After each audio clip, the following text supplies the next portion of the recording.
everyone, and welcome to my YouTube channel. Last time when I posted my first video, of course now this is my second video, someone said that I should changamka, and I am trying to changamka. Yeah. My name is Viola, for those who don't know me. Today I want to talk about who I am, and this is basically a get to know me video. Today I'll start by saying where I was born. I was born in Eldoret. I was raised in Eldoret. I schooled in Eldoret. I got married in Eldoret, and I still live in Eldoret. Eldoret is a town in Kenya, East Africa, and I'm really at home with my people. I'm not actually my grandparents actually came to this town, so we are not originally from this town. Earlier I'd also said in my previous video that I'm married, and God has blessed us with 4 children. And as we go on, I'll want to tackle the topic on raising children, in the different stages, infants, toddlers, pre-teenagers, teenagers, adults. And personally, when I see a mother, the sleepless nights, the days in hospital, just having your antennas always so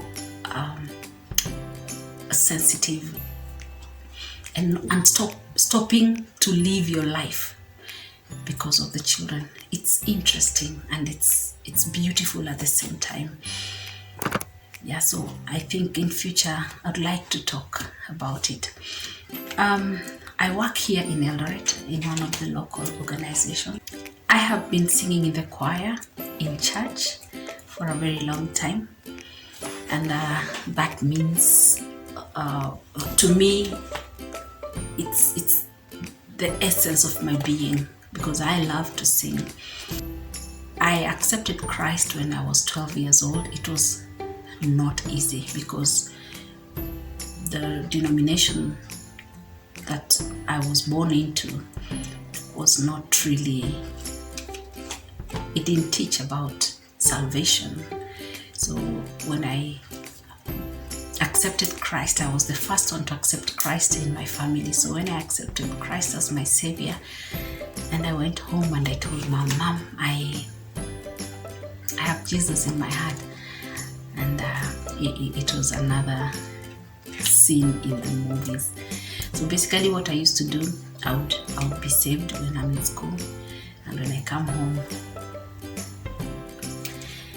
And it went on like that. But the Lord is so faithful, because as we are speaking now, everybody in our family, okay, apart from one of my sisters, are all saved. And it's a beautiful thing. Our dad passed on when we were pretty young, so it was devastating. I come from a family of we are 4 sisters and we had 1 brother, our firstborn. So the boys in our house, in my family where I come from, have all passed on. That maybe I'm calling my dad a boy, but I just meant the males in our house. So my dad passed on, and my only brother passed on. So I was pretty young when my dad passed on. I was 12 years old, and that's when I needed him most, actually. And I was so angry when he passed on. And I remember I would talk to myself. I would walk as I talked to myself and ask him, why did you have to leave?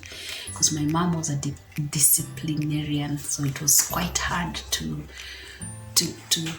deal with her in terms of like being a teenager, with adolescence kicking in or whatever. And now Dad, who was quite understanding, having passed on, it was quite devastating.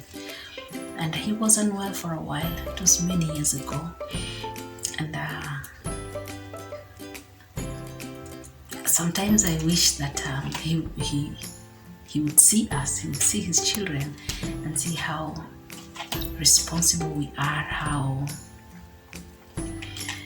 you know, his grandchildren, because I talk a lot about, I talk to my children a lot about my dad, and he was a great guy.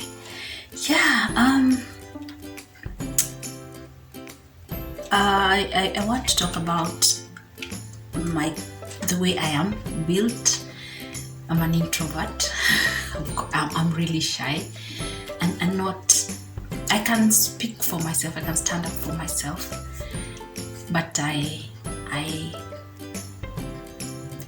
kind of avoid crowds, and it sounds really ironical because I sing a lot in front of large crowds. So people ask me, "Are you serious?" And I remember it took me a long time to open my eyes or to have eye contact with the people in the audience, because I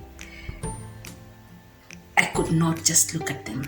I was too frightened. So what I would do when a song starts, I would just close my eyes and I would sing.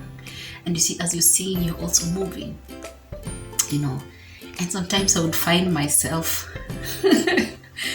like as I move, somehow I would turn. And I remember one specific Sunday when I was right in front there, and I had the microphone and I was singing, lifting my hands up. And by the time I opened my eyes, I was facing the wall. I was facing the other direction. I was embarrassed. Yeah. So nowadays, later on, what I learned is that instead of closing my eyes throughout the worship session, I open my eyes kidogo, close, and just see myself, where I am. Or sometimes I would put my hand on the podium, and that would anchor me. So yeah, so I tell people that I'm shy, and they're like, what? Yeah, but as time went by, I kind of grew, though it took a really long time, because even currently, sometimes I really don't look at the audience. I look above their heads, and so that I don't look at them. So people are like, you didn't see me, you are looking at me. And I'm like, I'm sorry, I didn't see you. Because I really don't have eye contact. In fact, my sister sometimes says, did you see that visitor? She came. I'm like, I did. I never look at people. But it's a good thing that when you are on the stage, it's always good to, throw a glance at the people, so that you also see their reaction. You connect with them, and you also, get to feel them. Or about songs, I have also written a couple of songs. I've also recorded some, but they're just chini ya maji. I don't know why I really haven't brought them out there. It's my brother-in-law who really pushes me to even sing my songs in church, perform them. But personally, they will just be down there. So I think in this channel, I'll be bringing on board some of my songs, and I'll be doing it with someone that I love very much, because she's also a great singer. Apart from singing, I also love to tell stories, Bible stories, and not only for the children, because I'm a Sunday school teacher, but also for the adult. I promise you, you will enjoy them. And so I thank you so much for watching this video. I'll be posting a video every Friday, and please like and subscribe. And if there's anything you want me to share with you or talk about, you can comment on the comment box down. So thank you so much. God bless you. Bye bye.